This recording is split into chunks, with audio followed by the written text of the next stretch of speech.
So this is the tart cherry tree. It was planted in 2018, and we're going to start the training process. And tart cherries do not require a pollinator, so you can grow one and get the fruit.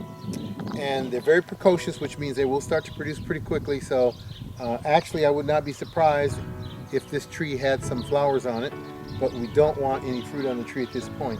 So what we need to do is decide on what are going to be our main branches, and I like to have at least 4.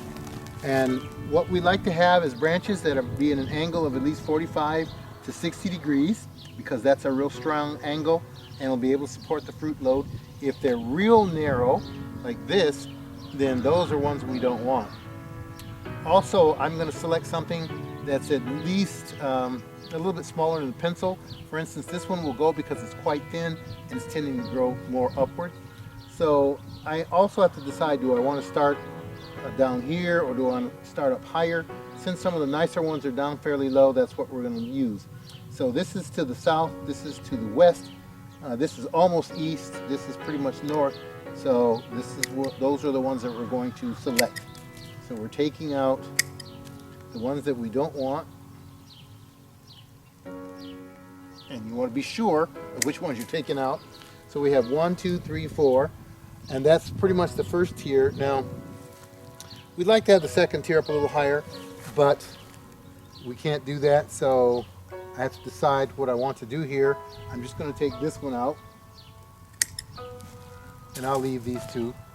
And then as we get up higher in the top of the tree, we have to think about what's going to be our leader.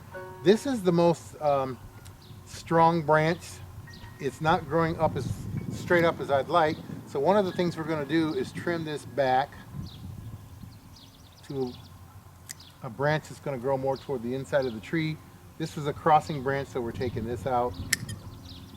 And this has died back some, so I'm going to take this out. And then of course, this was too close to these, so I'm going to take one of these out. And that's basically all I'm going to do on this tree.